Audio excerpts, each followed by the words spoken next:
Hello and welcome to the Oddschecker betting show. I am your host, George Elek, and as always, I am joined by Andy Holding, but we are delighted to as well welcome Johnny Ward back to the show as well as we look ahead to the Dublin Racing Festival this weekend. And later on, at the end of the show, we'll be asking the guys your questions as well ahead of the Cheltenham Festival. How are we? Johnny, we'll come to you first. In Canada, we find you. I am in Canada, my first visit, so it's early hours of the morning here. Declaration's just in. It's very, very cold, and I'm probably one of the only people in Toronto at 7 in the morning who's worried about the Dublin Racing Festival at the moment. I reckon that's not true. There are other people pouring over the form as well, I'm sure. Andy, how are you getting on? Not in Canada, in your usual No, I must be doing something wrong. I've got Johnny Ward over in Canada today doing a podcast with him, and the one I did the other day with Sam Turner, he was in Dubai. There we go. Very, very much on the downward scale according to those two. Well, Andy, www.skyscanner.com. It's great. You put in an airport, you put in another one, and then you buy your flights, and off you go. That's it. Well, I could have gone to Dublin over the weekend, so that was about as far as I was going to go, but I've decided to stay put. Fair enough. Can't be missing the racing, and what a weekend's racing it is. We're going to go through Saturday and Sunday at Leopardstown, focusing on the Grade 1s, but also looking at all the races here in this whistle-stop tour of what promises to be a magnificent weekend's racing. And we'll start with the 120. Before we get into it, going to just point you in the direction of the Oddschecker app. Download it now, and you can find the best prices. Bookie offers free bets and the best place terms, as well as Andy's tips, amongst others, straight to the app every single morning. But the 120 is the novice hurdle over 2 miles and 6 furlongs. And Good Land is the 11-4 favourite ahead of Sandor Clegane at 11-2. American Mike 6-1. Quai de Paris is 13-2, as is Glenclair West at 13-2. 13-2, we've all been caught as well, 14-1 bar those. 9 runners, Andy. We'll give you first run on the first. Yeah, I think it's interesting to see who we've ended up with. 1 or 2 defectors, couple that have gone to the 2 mile route rather than come here to the 2 mile 6 route. Back in the day, this race used to be run over, I think it was 2-3 or 2-4, but now it kind of tends to lend its hand to those that maybe would be more inclined to go to the Albert Bartlett rather than the Ballymore. But I think it's a good test for a horse either way, whether they are a 2.5 mile or a 3 mile horse. I think it's also good that we've got an English rider as well coming over. We've all been caught, who is a nice horse in his own right, and I don't see any reason why they wouldn't roll the dice rather than perhaps take easier pickings on home soil. They want to find out whether he's good enough, and given that the second horse won at Cheltenham the other day in pretty convincing fashion and beat some good horses, I think he's definitely a player. I think the horse that sets the standard, and if Johnny agrees, over in Ireland would be Good Land. I thought his victory when he won at the Christmas meeting was very convincing. He did it stylishly. I like the way he quickened up off the home turn, having made the run in. That's always quite a difficult feat to do. The form, as far as it looks, seems to be fairly solid. We've seen Embassy Gardens, who was 4th, come out and absolutely rout his field the other day at Thurles in a good time, and is now one of the favourites for the Albert Bartlett. And we know that Barry Connell's obviously got a very good standard of horse this year. He's got the second favourite for the Supreme, Marine Nationale, who won a Grade 1 early on in the season. So it wouldn't surprise me if this horse was to perhaps follow suit on his way, perhaps to go to Cheltenham. Which race he'll end up in depends on how he'll get on. I think he'd probably be leaning towards perhaps the Ballymore, because he's probably got a touch of class, whereas maybe the Albert Bartlett tends to be won by a horse who can be kind of like a grinder rather than a quality Rolls-Royce horse. So that would be my take on the race. Obviously, you'd have to factor in the likes of Sandor Clegane, Willie's horse as well, and American Mike. He's on a little bit of a retrieval mission, but let's not forget he's a proper Grade 1 horse as well. So it's a good opener, but I think Good Land has probably got the best credentials coming into it as far as I could see. Good Land, 11-4 with Paddy's Hills, Betfair Sportsbook, Unibet and Sporting Index. Johnny, how do you see it? Yes, fascinating race, to be fair, George. Good land, very good at Leopardstown the last day. Maybe a little bit disappointing to see the second well beaten since, but obviously, as Andy says, the fourth did boost the form. I'd give American Mike one more chance, just the way that Gordon Elliott spoke about him last season and how relatively close he got to Facile Vega. It does look very good now, as much as some of the, the Cheltenham bumpers maybe had mixed results in terms of the form since. I think, just speaking to Gordon after Down Royal, he was kind of inclined to forgive him that run, and I think, or after Navan rather, and I think it was too bad to be true in some respects. He's given him time to recover, and they haven't given up hope. And just at the prices, I'm going to couple him as well with Quai de Paris. He'd buy obviously the stallion of Tiopu, and he's very, very hard to assess. And I am speculating a bit here, but he's going to definitely appreciate stepping up and trip. I think on better ground, on pedigree. He was sent off mad short price at Tremor. The second ran a very, very good race subsequently at Fairyhouse. And just interesting after the race, Willie Mullen said, I think he's far better than that. So I think as much as he's come in a little bit since the anti-post prices, I think he's a very interesting horse stepping up and trip. Willie's a brilliant record in this race. He's absolutely dominated it over the last 7 or 8 years. And he's obviously strongly represented. But I think it's a very, very deep race. I think the favourite has plenty to. I think he'll have plenty to think about here. And obviously American Mike on a retrieval mission. But I do find that Mullen second string a fascinating runner here, stepping up and trip. I think he's probably likely capable of a lot better. Yeah, second string there, Quai de Paris, second string as it looks at the moment. But the way the market's moving, as you say, how long will that be for? Because Quai de Paris is short as 9-2, 4-1 in places. Betfred go 4-1, 13-2 still best price available. That's with Sky Bet, who are also going a fifth of 4. So 9 runners there. If you want to play Quai de Paris, and that 13-2 is still there with Sky Bet, probably the way to play it. American Mike 6-1. That's with Coral and William Hill as well. So 3 there against the field from the guys. Moving on to the second.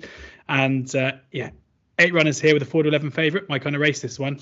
We've got the spring juvenile hurdle here over 2 miles. Lossiemouth is the 2-5 favourite, best price. That's with Unibet, with Garda Marceau 5-1 second favourite, 5-1 second favourite, the 14-1 third. William Hill, what are you doing? Gust of Wind 14-1 there. Tekeo 14-1, Ascending 25-1. 3 others making up the field there at 40s, 100s, and 200-1.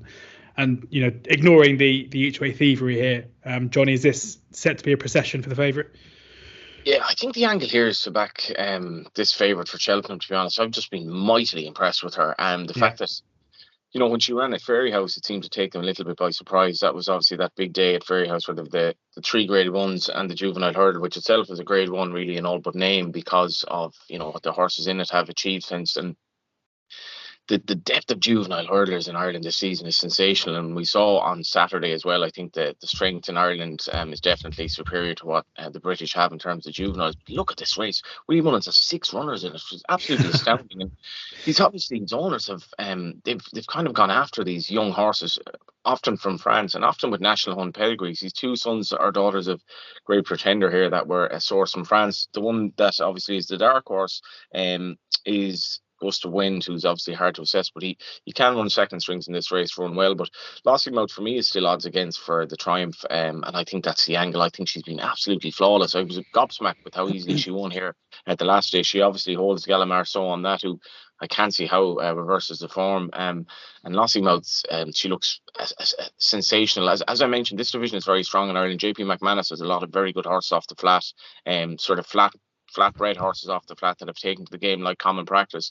But I do like the national hunt kind of bred horses in juvenile hurdles, and she's as good as I've seen in a long, long time. Lossiemouth there 2-5 for this one, but still 11-8 for the triumph with Paddy's and Betfair Sportsbook. Does do the numbers stack up with the eye test here, Andy? They do to a good degree. She hasn't done what I would call a proper grade 1 time figure yet. A grade 1 juvenile time figure as well, but we've got a very strict kind of like line in the sand what usually wins a triumph hurdle and the number that usually wins a triumph hurdle, and she's just a little bit shy of that at the moment. She has run a decent figure, but there are others, probably because they've just been in the kind of races that allow that pace to be generated, have run a bit faster, like Comfort Zone, for instance. He's been in a proper white hot race at Chepstow, and his race of the day at Cheltenham was more strongly run. So he actually kind of like comes out better than Lossiemouth, but visually you'd have to say that Lossiemouth has looked the best, looked the superior force over in Ireland. As Johnny said, her victory first time out at Fairyhouse was against the bias, really. It was very much a day where going around the inside of the track was beneficial. Zarak the Brave had a good run around the inner, Comfort Zone had a good run around the inner, and she went all the way around on the wing, giving ground away, and still came out on top. Perhaps have expended more energy than the others. She was silky smooth when she beat a good field at Leopardstown the next day. Obviously, Nusri, I think he's probably the benchmark horse with regards quality juvenile form over in Ireland. He ran against Blood Destiny, and Lossiemouth beat him just as easily. The fact that she's had a spin round Leopardstown as well has got to stand him in good stead. I think it's fascinating, as Johnny said, that Willie's got 6 horses in this race, and he did have Blood Destiny in it up until the final declaration stage. He's obviously going to go straight to Cheltenham with Blood Destiny. And I think with a view to how the rest of this division, in particular the Boodles Hurdle, the landscape of that forms after this race, I think is going to be the most fascinating, because do a lot of these horses run on their merits? Do a few of them, let's say like Takeo, take the view that if we finish close to the Lossiemouth and she's rated 145 or above, does that then compromise their chances for the Boodles? Because generally speaking, you want to be south of 135 to be a player in the Boodles. Tradition will tell you that. So there's going to be a few sort of like connections and jockeys playing another game that we're not privy to, as it were. So with that in mind, I think Lossiemouth will probably get a little bit of a free run at this, for want of a better word. And I think it's going to be fascinating to see what's going on in behind. I'd certainly be going to be taking a view on Takeo and seeing how he shapes up. Obviously, Garlamansu as well. Do they go down the Triumph Hurdle route with her, or do they switch her back? So I think there's going to be lots of subplots going on in this race. I think Lossiemouth will win. I personally have backed Blood Destiny for the Triumph, so it'll be a good head-to-head between those two if they go to Cheltenham off the back of what we think is going to be some very good performances. It's another great betting heat this time, but certainly some pointers to be had ahead of the Cheltenham Festival next month. We can say that now, not long to go. But Lossiemouth there, the very, very warm favourite for this one in the second at Leopardstown. On now to the race that Andy said to me just before we started recording, the race of the season so far. It is the Irish Arkle. And it's not often we have this, given the wealth of talent that Willie Mullins has to hand. We spoke in the last about pitching some juvenile hurdlers against each other, but now how about some of the best novice chasers, some of the most exciting novice chasers in the game right now? Appreciate It is the 2-1 favourite for this one, with William Hill and Unibet. Dice Art Dynamo 11-4, El Fabiolo 6-1, Banbridge 7-1, St Roy is 12-1, Fidor 14-1, Flame Bearer 25-1, Visionarian 33-1. 8 runners for this one, Andy, and the amount of quality here. Incredibly exciting to see how this one plays out. Well, I think this race basically epitomises Irish racing and where we're at, and the difference between Irish racing and UK racing, and why I think the Irish are so dominant at Cheltenham, because this would never happen in the UK. You'd never have a scenario where arguably the 8 best 2-milers are all in against each other a month before the Cheltenham Festival. They'd be ducking and diving and looking for little small races and little prep races. They're not wanting to burst their bubbles. But over in Ireland, it seems to be a totally different mentality. I'm sure Johnny will have a line on that too. But that's the way I'm thinking. I thought the Drimore was the best race I'd seen going into the festival, or certainly this up until now anyway, this season. But I think this race takes the biscuit, because I think even, you look at a horse like Visionarian. I mean, he's a top quality performer in his own right, and he's like a 50-1 shot here, which tells you all you need to know. I think the things with Appreciate It is that out of all Willie Mullins's horses or in this division so far this season, you'd probably suggest that he would be the most likely to maybe go up in trip at some stage. Given that he's won a bumper over 2.5 miles, and he's not one of those all guns blazing, all out horses like the likes of Dysart, Dynamo, El Fabiolo, Flame Bearer are. I think they're genuine 2-milers that I won't say would have little chance of getting 2.5, but I think they're very much in their comfort zone over two. Whereas I think Appreciate It, you can imagine him popping away around Cheltenham over 2.5 miles, almost like an Allaho. He's got that kind of lolloping style about him. He is definitely going to be taken out of his comfort zone here. I can't believe Dysart Dynamo won't go off in front here, because he's just that's him. You know, he goes off like a Mustang. You've got El Fabiolo, you've got Flame Bear. So I wouldn't want to be backing Appreciate It at sort of 2-1 or below here, because I think this is, like I say, the way this race is going to set up might not necessarily suit him ideally. I'm going to back 2 horses in this race just because of the way the race is going to be panning out. I'm going to be backing St. Roy and Phil Dorr here. I'll probably be backing them both each way, 12-1, 14-1 respectively, because I think one of them will pick up pieces and be in the frame at the very least. So I'm going to be covering mistake. But I do like St. Roy because I think now he's settling better. He's definitely getting his act together. And because the fact he won't have anything to do with the early gallop, I think that'll take the pressure off him early on and it'll allow Mark Walsh to ride a race on him. And he was really good from the back of the second last time out when he picked up really well, got to the last and sprinted clear on the run. And his time figure was good. And I do like the fact that he's coming in here not being entered up in the Turners at Cheltenham. I think they've recognised he's a dead out-and-out 2-mile and that they're not having a contingency plan with him. And you could argue that Phil Dorr was a little bit unlucky not to finish a bit closer, having made a bad mistake at a crucial moment in that Leopardstown race 40 days ago. I think it was the third last, wasn't it, the final ditch when he lost a bit of ground against St. Roy. And from that moment, he was always fighting a losing battle. But you'd definitely give him a pass on that. And there's not a great deal between them on their previous run. So I think these two are definitely overlooked and overpriced for the wrong reasons.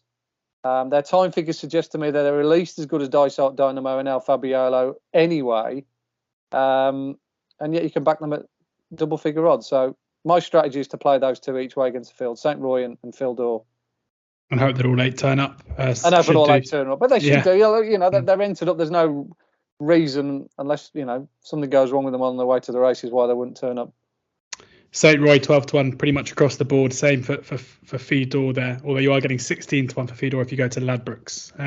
So Johnny, 2 against the field there for Andy, both each way. How are you looking to play this? I am literally the exact same as Andy. 2 horses, the exact same 2. I'm surprised that both are double figures. I mean, St. Roy over hurdles here. He never actually finished placed over hurdles here. He always ran well, but he was just kind of his limitations were shown. But the last day, I thought he jumped brilliantly. And I think as a prep for this race, considering the course and distance, the way that he was able to hunt away, travel away, and the pace angle in the race that Andy mentions, I mean, for me, as much as he's very good, Appreciate it's very short. There's going to be a furious pace on here. None of these horses has fallen yet in the novice chase, and their jumping will be put under pressure, but in general they're very good set of jumpers. Sam Raw, for me, I thought it was a revelation the last day. I think confidence wise that'll do him the world of good. And he was on about horses potentially not being entirely interested in winning in a grade 1 earlier, and that sounds absolutely daft, but it is true. When you're looking at his rating here, he's 153. I think he will be staying in the grade 1 sort of route, and he's an out-and-out 2-miler, and just the pace angle in the race. I think, Mark Walsh is just back from injury. He's going to ride him with loads of confidence, given the way he rode him the last day. And Fedor as well, I think that mistake knocked the stuff out the last day, but he was very, very well fancied. Gordon Elliott thinks the world of him. He's only getting a couple of pounds now in the weight for age, but I think he can be forgiven that run. He jumped very well at Navan when he beat Sam Rod the time before. And the two of them, the big thing for me here is the pace angle in the race. As Andy mentions, Dysart Dynamo, he really only has one way of running. In fairness to him, the last day he did settle better. Paul Townend spoke afterwards that he's probably just able to chill a bit more over fences, and it suits him better than hurdling. But at the same time, this is going to be set up for a closer in my view, and the two of them are knocking each way bets, presuming the dead 8 run. There we go. An agreement from the guys. 2 strong each way bets there. In the Irish Arkle at double figure prices, both of them St. Roy and Fedor. We'll stick with you here for the Irish Gold Cup, Johnny, in the 3:05. Galopin Des Champs is the 4-11 favourite. 7 runners here, sadly. Statler 9-2 second favourite. Kenvoy 14-1. 25-1 Fury Road. Any second now 33s. The Big Dog 40-1 and Franco de Port 50-1. I came to you asking if Lossy Mouth would be a procession. I think your answer in short was probably Galopin Des Champs here to lay down his marker as being the one to beat in the Gold Cup next month as well. Yeah, I can't really pick any hole in him here, and his main challenger Cheltenham essentially are not here, so he should win. It's hard to believe that he was sent off the price he was at Cheltenham when he won a handicap hurdle, and what he's done since. He's a brilliant jumper. Obviously he looked brilliant at Cheltenham last year. I think he was probably a bit flattered considering the runner-up, what he's done since Bob Olinger, but he's been flawless since. I can't pick a hole in him. There's no angle in the race whatsoever apart from to put him into an ACCA with the other shorties on the weekend, nearly all trained by Willie Mullins. I think he's good for racing this horse. He's a really breathtaking jumper. I think people will latch on to him. He's going to be heavily back to Cheltenham, and I think bookmakers this weekend, there's just going to be a hell of a lot of accumulators because it's not really attractive backing a horse at the price he is. But not only can I not pick a hole in him, if he does have a challenger at Cheltenham, I don't think he is a challenger here. I don't think any of these is good enough to beat him. 13-8 currently for the Cheltenham Gold Cup. Would you be playing a player at that price after what we saw, last weekend? I think that's short enough, to be honest. I think Cheltenham is a bit deeper. We'll see if Henry de Bromhead's horse comes back, and the Absolute Tard, the vibe seems to be pretty good about him. I'd be willing to wait closer to the day. I think that this is it's going to be a far deeper race, but this is a procession really, and I think it'll be just straightforward. For Paul Townend, he can ride him whatever way he wants, really.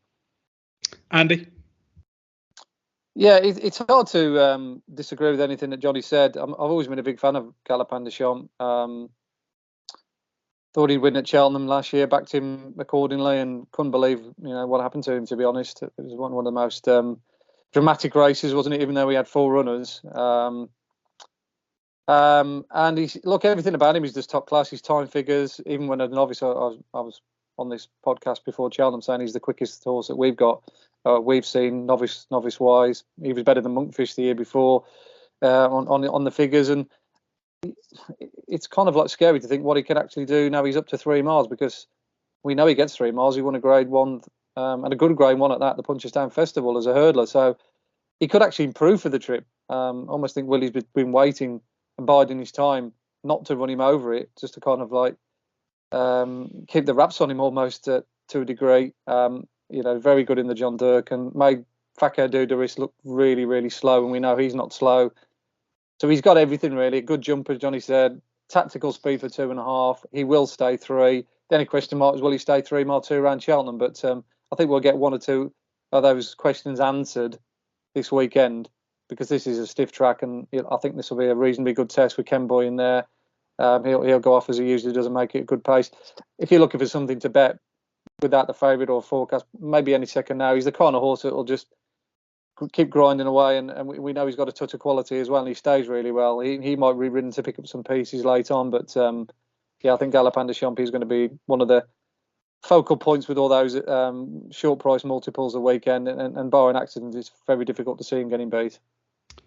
Before we move on to Sunday's 4 Grade 1s, I'm just going to have a look at those last 2 races on the card on Saturday, and jumping to the end, Andy, the favourite for the bumper, Facile Mode. Heard you on Racing Weekly, Oddschecker's YouTube show every Monday, talking about Facile Mode. What can you tell us about the horse here? Yeah, he was a bit of a surprise winner here over the Christmas period. He went off 16-1. There wasn't much chat about him beforehand, but there was loads of chat about him afterwards. I think 1 or 2 high-profile owners were after him when the dust had settled. He still runs in the owner's colours, so he hasn't been sold yet. But he might be after this weekend. Look, he was just really good. I mean, the time was good. It was a very strongly run bumper. You don't normally get strongly run bumpers pre-Cheltenham, but this was one of the standout ones. He's the fastest one that we've got so far. There's been other better races collectively, i.e. better horses in it, and form lines have been stronger, but actually end-to-end gallop, this is the best one. So I think he's the one to beat. I think whatever beats Facile Mode will probably win. If there is going to be a fly in the ointment, I think it might well be Paul Byrne's horse, the one at the bottom. Emmett Mullins trains it, Ferrenly, who got beat here last time out, coincidentally over the Christmas period. Another one of those bumpers. I think there was a bumper every day, wasn't there? A horse called Il Atlantique beat him, who was very strongly fancied on the day. But they pulled well clear of a horse called No Time to Wait. I was very impressed with him when he won the other day.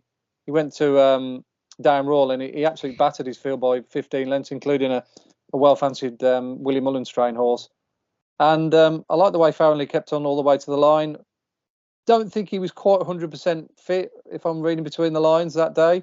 So if he comes on as is anticipated, the fact that he's had a spin around the track, I think I'll stand him in good stead. So I think, like I said, I think Facile Vega is the one to beat. But from an each way perspective, odds around about 7-1 for Farrelly also make quite a bit of appeal.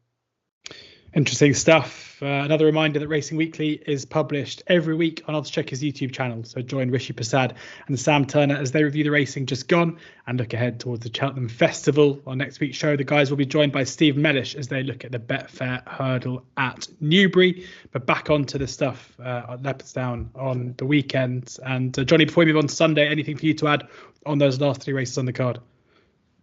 I think it's worth, we're talking about Willie Mullins a lot. I think it's worth mentioning the 3 mile handicap hurdle in the sense of Maxim and Jungle Pros. It took me a while to do the maths on this. Maxim and Jungle Pros, since they've joined Gordon Elliott, both of them managed to get beaten at short odds first time out, which is incredible. And there are people listening to this, or certainly people out there who backed them both days.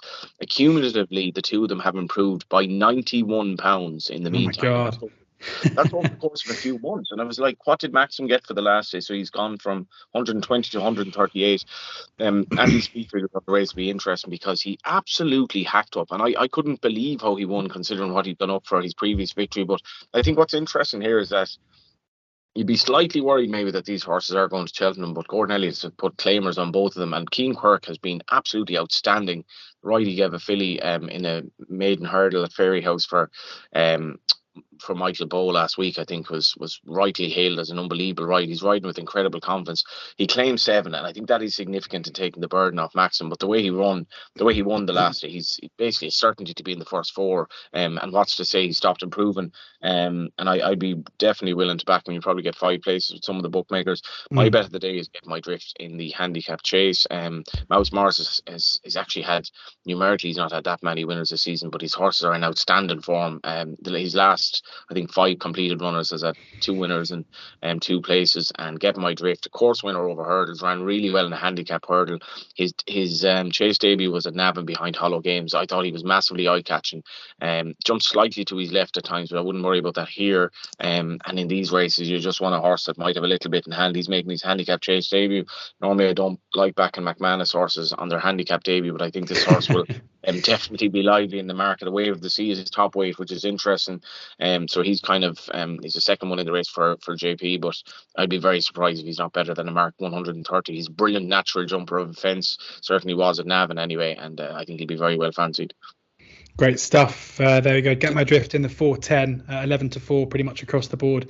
And in the 340 for Johnny, Maxim 4-1. You mentioned 5 places. Sky Bet actually goes 6 places, but they're 7-2. Paddy's 4-1, 5 places, and Jungle Pros 8-1. Yeah, Andy, I know you're trying to get in.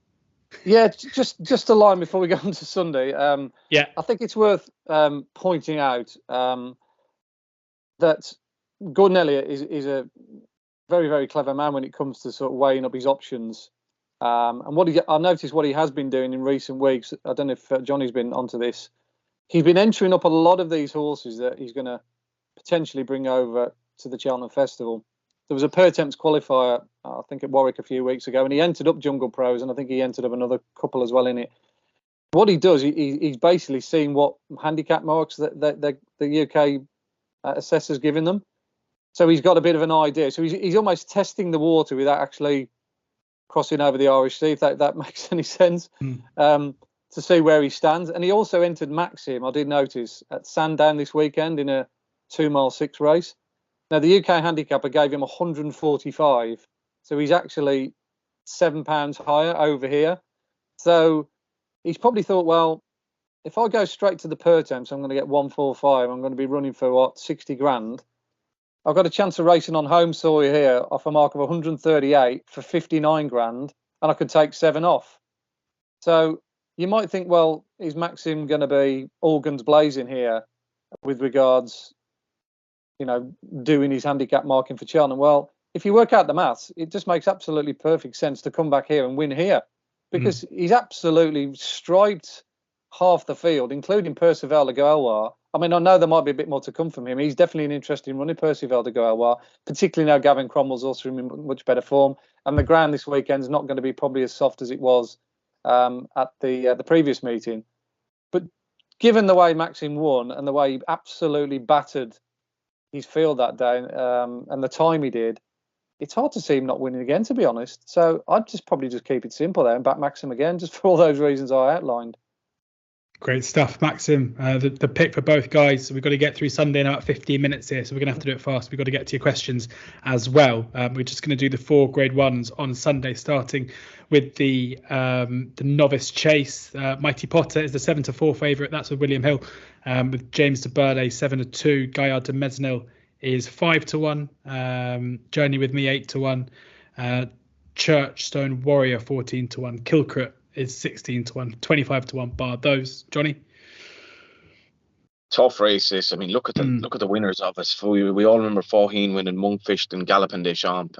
It's a belter of a race. It's a race I'm not overly keen on having a bet in, to be honest. I know Andy will be very keen to see how Journey with Me gets on, because he likes Impervious for Cheltenham, and she was brilliant at beating him the last year. I think he's a very good horse. The one thing about Mighty Potter is, I think in terms of the visual impression he leaves would suggest that he's probably saving a bit, and he seems to always just do enough. But you know, he hasn't been missed by the market here. I think on bare form he's probably short enough. There are some very good horses in this. It's actually not a race I'm overly keen on having a bet in. It'll be interesting to see if Gaillard du Mesnil runs. He was obviously exceptional here over the Christmas. This is far tougher. I'd probably be inclined to see what price Mighty Potter goes out to on the day, and maybe if I got something like 2-1 or something like that, I might back him. But at the moment, it's a no-bet race for me. Andy? Look, I'm a massive fan of Mighty Potter. You know, that Drinmore race is an absolutely sensational piece of form. The two of them pull well clear, him and Gaillard de Mesnil, Banbridge. And Banbridge forms, we know, has been franked as well. And he was 18 lengths back in third. There's been so many horses that have come out of that race and franked the form. Even the thing of Noel Meads that won last week, controversially, he fell at the last, he won next time out. So I think Mighty Potter is definitely one to beat. I don't think Johnny will get 2-1. I think he's going to be sort of 6-4. But if Gaillard de Mesnil does ship up here, and that's judged by the market and the vibes and the fact that Mullins is running 2 or 3 others here, there, and everywhere, hard to see him not being in the frame, Gaillard de Mesnil. He's one of those horses that I don't think gets a really great press, but what has he got to do to kind of like win everyone over? I mean, he's a proper Grade 1 horse. He's good enough to run in an Irish National. He's quick enough to run over 2.5 miles. He proved in the Drinmore. And going down to the last, you couldn't really call it.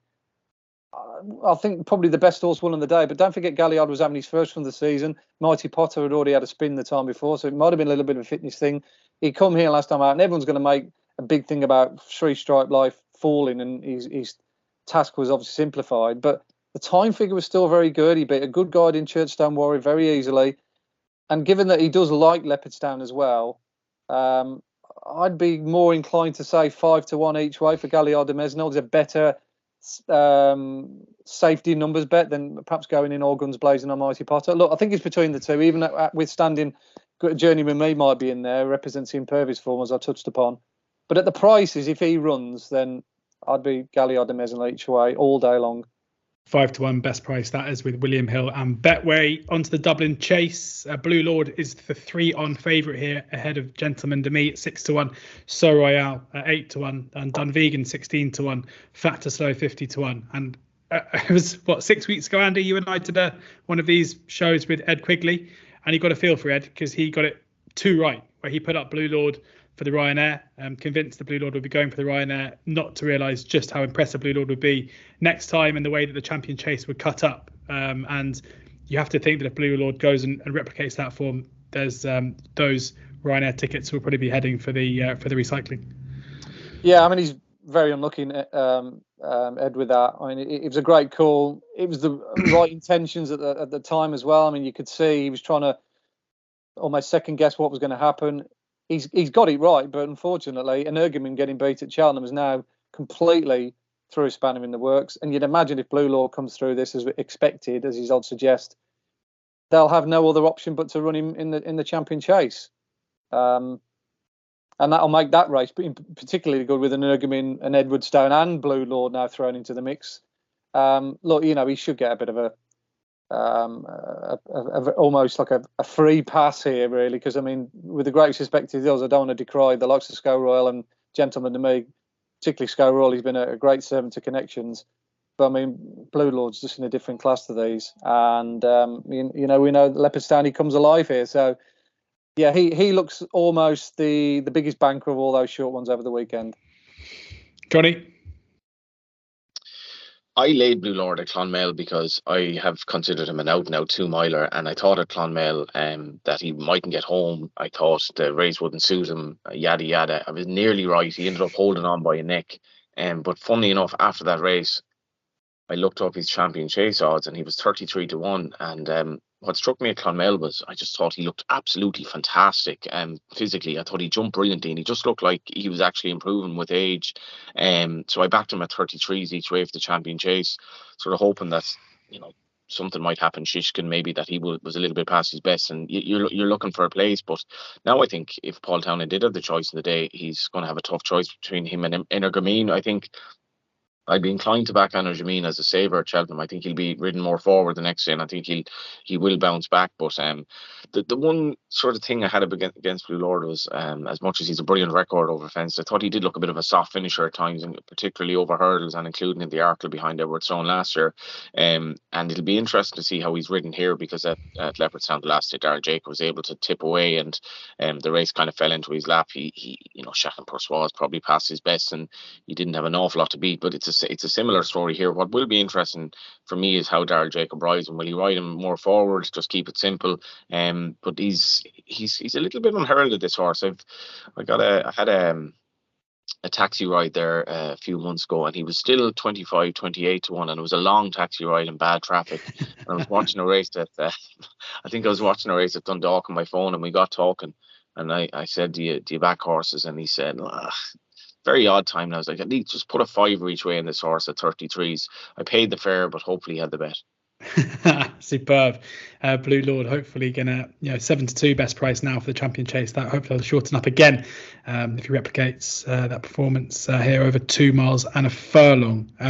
Next up, we are 2 more races to cover. We've got the Irish Champion Hurdle next, where Stateman is the 5-4 favourite. That's with Ladbrokes odds on in other places, ahead of Honeysuckle at 15-8, Vauban at 130, Pied Piper 40-1, Zana here 66-1, and Takangaroo is 250-1. So we'll find out here, Johnny, who is going to lay it down to Constitution Hill.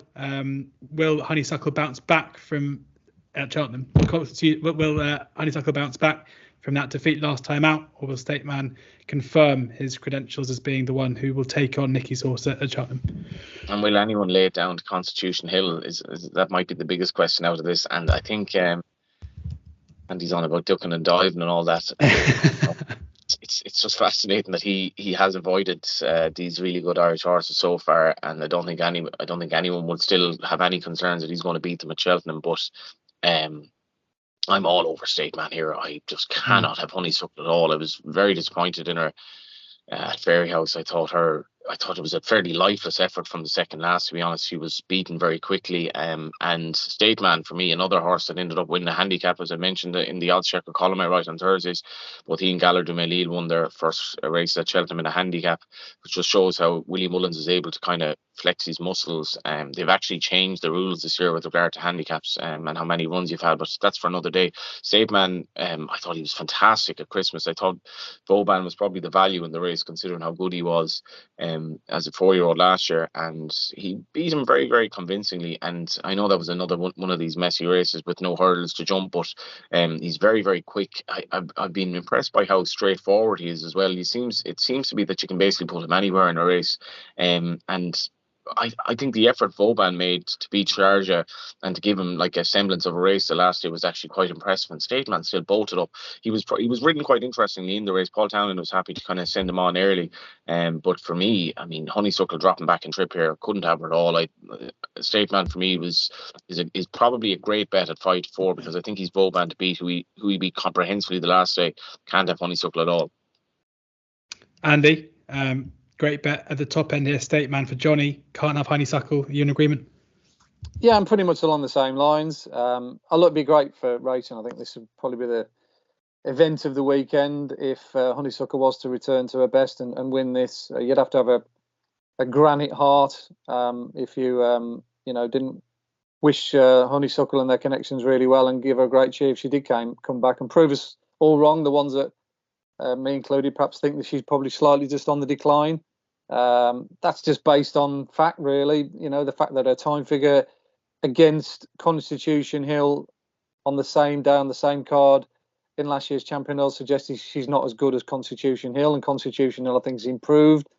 And Honeysuckle, did get beat for the first time in the Hatton's Grace. Now look, there could have been a whole heap of factors: fitness, trip, how the race was run. We don't really know the inner workings of what went on and how she's in comparison this weekend. But on all known viewing, what I've seen so far, I think Stateman, as Johnny said, is very much the next best in this division. I think if it wasn't for Constitution Hill, he'd be talked upon in much more favourable terms. He's just very uncomplicated. He switches off. He's got a great attitude, a lovely turn of foot. I think there's more to come from him as well. Don't forget, he's only a 6-year-old, and I think the sort of better competition he's getting, the better he's becoming. I think he'll confirm for me with Vauban. Although I do think Vauban did run a nice race at Leopardstown last time out. But I think if you can get odds against for Stateman, and that looks like being the case, I think he's probably one of the better bets of the short ones over the weekend. All I'm hearing is a Stateman, Lossy Mouth, Galopin, treble. Cheers, guys. Moving on. and then Facile Vega in the next. It was dodgy each way all day. What's that? Hearing from you is looking for dodgy each way angles every way. Yeah, it's an each way fourfold, that, isn't it? And then you have the each way bets against it. Into the final race we're going to be previewing in depth here. It is the Tattersalls Ireland Novice Hurdle with Facile Vega, the 2-5 favourite, ahead of Gaelic Warrior at 15-2. High Definition 15-2. Dark Raven 10-1. Irish Point 10-1. In the Pocket 10-1. Ilete Tomp 10-1. And you come to you first here. Do we expect Gaelic Warrior to take on Facile Vega? No, I don't think so. I think because Facile Vega is so dominant in his division, they'll probably look to play Gaelic Warrior in another race. The only other option for him is the handicap. That would seem the logical choice, being as he looks like he's going to skip the Betfair Hurdle and run him off a mark of 143 and say, well, let's see how he gets on and then take a view with him from there on after, whether he goes up in triple or maybe, I don't know. He's just such a difficult one to read, Gaelic Warrior. Yeah. There's been so much press about him. It's hard to know, really. But I think Facile Vega will win this, and he'll win it comfortably. He's just a brute of a horse. He's got a great attitude. His jumping could just do with a little bit cleaning up here, then everywhere. But I don't think it's as bad as High Definition. I think if you're backing him, you've got a huge worry that he could jump out to the right again. You can't afford to give anything away in a Grade 1 race, let alone a couple of errors here, there, and everywhere. He's only got to jump right once, and I think that'll be game over for him. He's got to really correct his wrongs from the last day. I think if there's one at an each-way price, if you're looking to bet without the favourite, and perhaps to take a view on one to follow home, Facile Vega. It's not an absolute mythical if he was to win, and that's in the packet. He jumped onto the scene at Wexford and clocked a massive time figure that day. And I think I went on here beforehand and spoke about that number and a horse to follow for the rest of the season. And then he beat a very good horse last time out in 3-card Bragg, who was a real out-and-out copper bottom stayer, and he beat him comfortably. Not comfortably, but he looked like beating him comfortably into the other horse's stamina kicked in. So I think dropping back in trip is not a bad policy within the pocket, because he's already proved he can run a fast run 2 miles the time before at Wexford. So I think he's my idea of the horse that will chase down Facile Vega. But again, I think William Mullins' horse is another one of those short ones that we can rely on this weekend. Johnny, anything to add? Not much. I think Gaelic Warrior probably will go for the handicap. Like he's realistically probably going for second here, which is 30 grand, and then he can go to the handicap, which is the following race. He'll run off 143, and that's for 90 grand. But one of the big talking points, a lot of British visitors going to Leopardstown this weekend. Apparently the sales have been very good. One of the big talking points will be how many runners Willie Mullins has in almost every race, particularly the Grade 1s. And if you look at this race, not only has he to decide what he thinks is best for every horse other than Facile Vega, he then has to suggest, well, maybe I'll run Gaelic Warrior in the handicap, but that would imply taking on Akira Allen, who's probably well handicapped in the same race. And Akira Allen's owner, JP McManus, has others in the same race. So there are lots of different kind of webs of kind of plans and chats and information.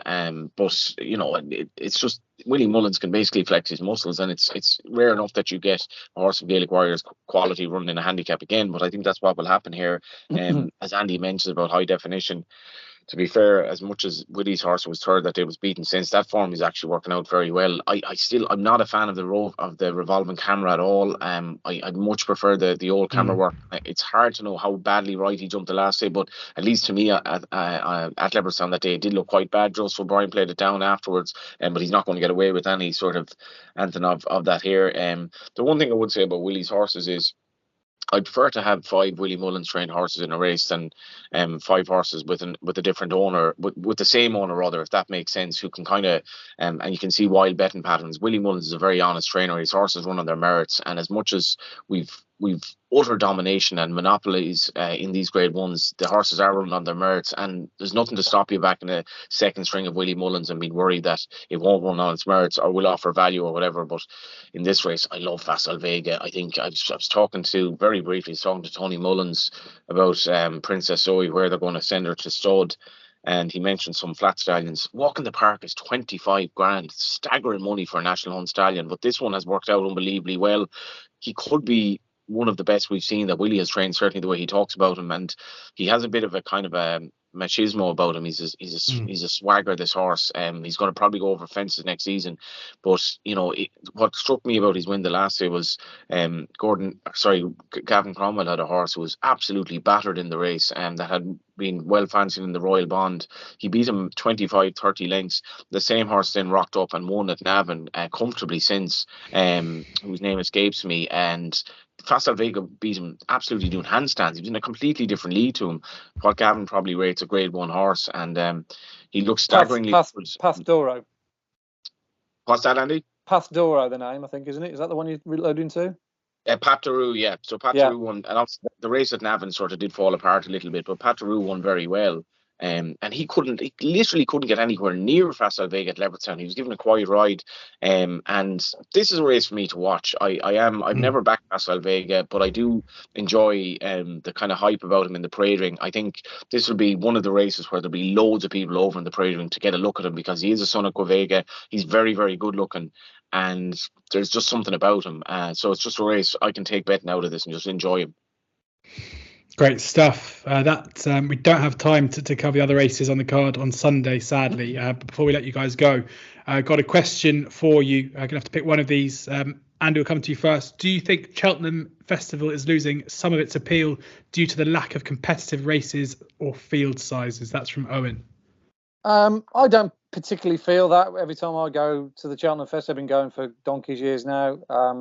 If anything, I think it's becoming even stronger. The crowds are always up to par. The tickets are sold out. Look, you could argue that there are some races that have rather sport the landscape a little bit, and we do get Willie Mullins dominating certain areas like mares races, for instance. I think he's won 16 out of 24 mares races or something like that. That probably needs addressing, but generally speaking, if you're a National Hunt fan and you've got a real sort of soft spot for Cheltenham and have done over the years, then I don't particularly see anything that's making it waver in any way, shape or form. Yeah, I think I agree with that one. And then just one for you as well, Johnny. Does the fact that the handicaps have failed to fill for the second year in a row show the lack of horses at the higher level is not just a UK problem? That's a very interesting question. I completely disagree with Andy for the first time, I think, ever on what he said about Cheltenham. I'm more for a 3-day festival. I think, the field sizes are worrying. But yeah, like the entries Leopardstown has a couple of issues here. It didn't get sponsors for all the races, which I think is a little bit alarming, or certainly hasn't at the time that I looked earlier in the week. And yeah, that is an interesting point, because and something that needs to be looked at a little bit in Irish racing, that it's not only a British problem. At the top end, Willie Mullen's domination is definitely putting others off. And one other small point on this, George, the cost of ownership in Ireland, even relative to decent prize money, is so expensive now. It's so expensive. Ownership itself is becoming something that is basket case economically, really, for a lot of people. And even syndicates, it can be very expensive to have a horse, with the cost of everything now, and prize money isn't really keeping up to speed with this, even in Ireland. So there are issues, and the concentration with Willie Mullins isn't ideal. But yeah, we do have, like, I'm surprised at the numbers. This is our premier festival. This is better than Cheltenham in terms of quality condensed into 2 days, and we can't fill the card nearly in a lot of the races.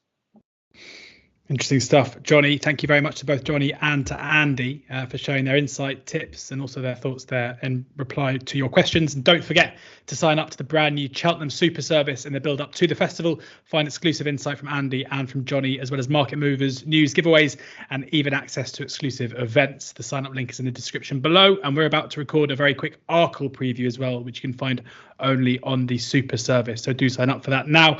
Do download the oddschecker app for the best prices, bookie offers, free bets, and the rest of it, including Andy's tips, straight to the app every single morning of racing. Fingers crossed for a brilliant Dublin Racing Festival. A couple of winners in there as well. We'll see you again next week. And in the meantime, please do ensure that you're gambling responsibly.